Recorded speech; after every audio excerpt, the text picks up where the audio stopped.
Where is the transmission between the minimum wage? Yes, and the first is, let me even conclude this. Okay. That companies, you have increase in turnover. Yes. Increase in turnover translates to other things being equal. In other words, if your costs are the same, translates to increase in You have increase in turnover because of increase in sales. Okay. Your sales is your turnover. Okay. So people are demanding more for your good because they No, I'm saying that you got increase in turnover because disposable income is higher. Is how people are buying more. That's what Good. So you sell more, yes. your profit is higher. Good. And of course, if your profit is higher, it shows up in your share price. Sure. Okay. Now, the transmission, how does it bring the common man to the capital market? Is that not so?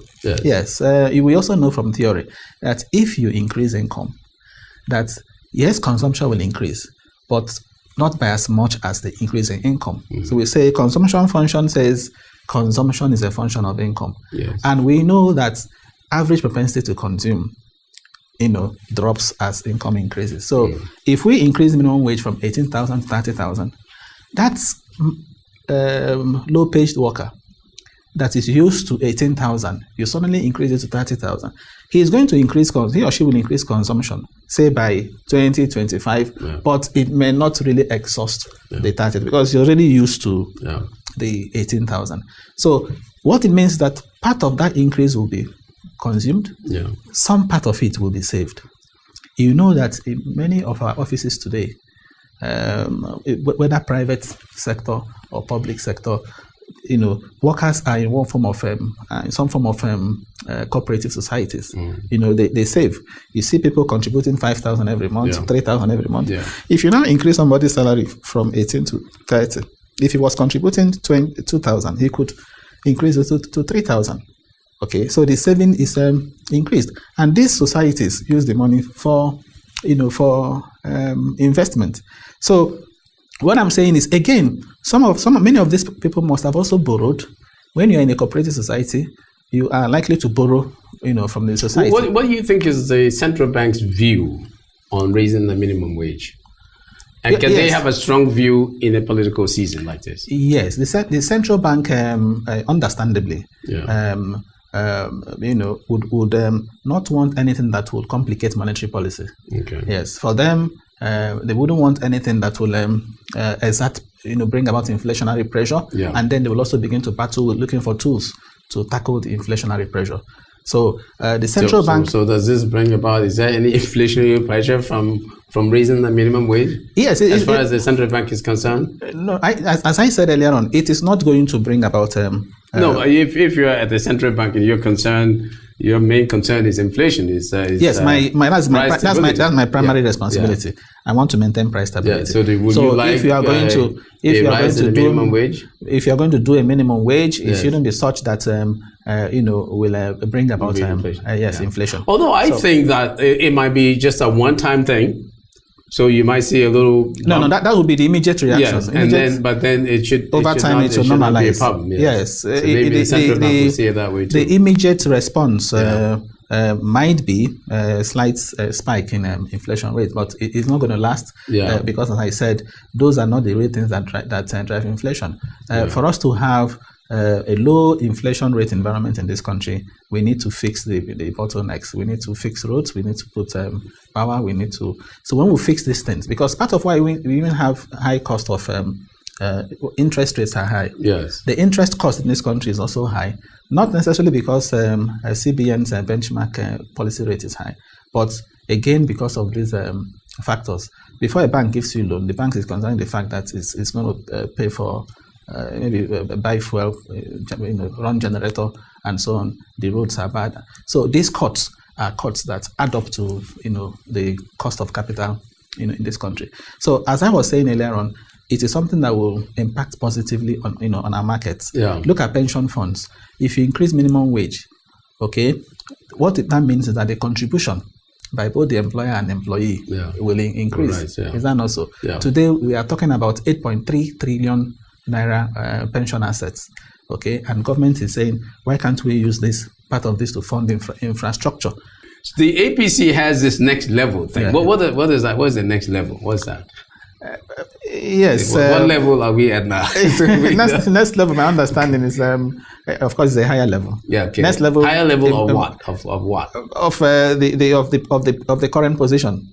Wherever we are now, want to improve on it. Okay. Yes. Right. Yes. Okay. Let's keep that. So, what do you see that? How is that? How would what would they show? Because we got to show. What do you see that they will show to the people? So that people know that, okay, oh yeah, is it electricity? Okay, well, the next level is roads. Yes, maybe it's going to take off from the basis, the foundation that it is trying to lay, foundation that you can see in the Economic Recovery and Growth Plan. Yes. Okay, and if you look at that document, it talks about some of the achievements they've recorded so far, particularly in the area of social safety nets, the home feeding program, the school feeding program, the Empower, where a number of people have been engaged, and a couple of infrastructure, particularly roads that are ongoing. They hope to complete, including the second Niger bridge. They said they plan to complete. So that's if those things get done, that should be the next level. That's the next level. Yes, but on the other side, I want to ask you. Yes. But for me, if I'm looking at that next level, yes. If I'm in Sokoto, yes, I don't have any business with the second Niger bridge. I mean, so that next level doesn't affect me. Yes, if you build a road between Abeokuta and Lagos, and I'm in Port Harcourt, yes. I don't see anything with that next level. So what I will look at, I'm going to look at GDP growth rate.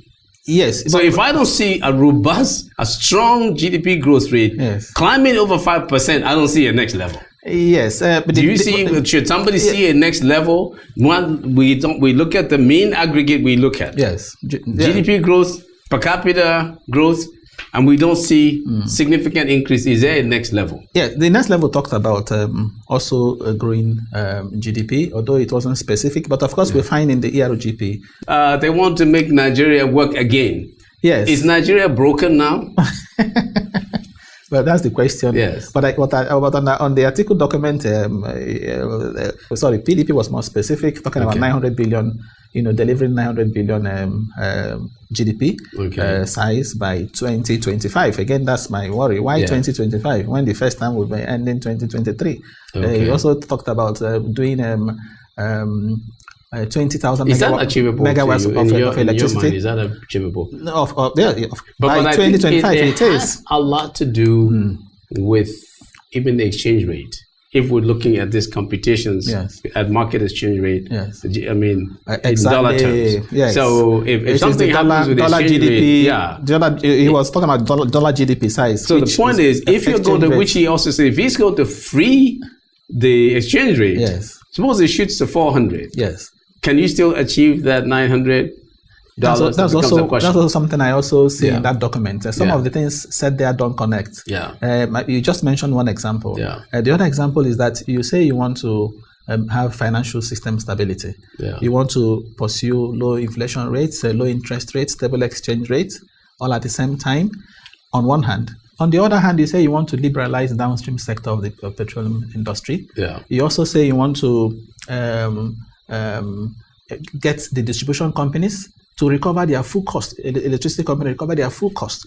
Now, if we have increase in tariffs, electricity tariffs, and we have increase in pump price of fuel, it will be difficult to maintain low inflation rates, low interest rates, and stable exchange rate all at the same time. Maybe that's why it's going all the way to 2025. The monetary policy trilemma. Maybe that's why it's going all the way to 2025, because he knows in the first 3-4 years it might be tough. From your observation, when looking at financial issues in the capital market and whatever, is there truly a crowding out? People are not able to get the resources because the government is there? Yes, I agree with you, because that's part of what is driving up interest rates. The dominance of the government in the debt market. Because I'm going to follow. If there is, what shape? How is it happening? It is happening because companies. Not why is it happening. How is it happening? Because I have my own idea. My idea. Let me just say, my idea is that because the government is there, the banks don't look at the regular guy, because they think that the government is a surer person that can pay back. Exactly. But these guys cannot. So if the government wasn't there, they would be forced to look at the regular guy. Yes. You have said it all. Yes, that is how it is happening. Yeah. Yes, the government is there. If the government is borrowing, and don't forget, the government has this full faith. Has this full. They will somehow bring the money. Yes, any government, if government is borrowing from you, if government is issuing securities, those securities are said to be risk-free. Yeah. Okay. So people therefore believe more in those securities. So if government is borrowing at 14%, for example, government is taking loan at 14%. Okay, it will be difficult. If you are lending money to the government at 14%, it will be difficult for you now to do any other investment below 14%. Absolutely. Professor, you are wonderful. We'll call you back and we'll talk about those. My pleasure. Great job. Thank you very much. Thank you.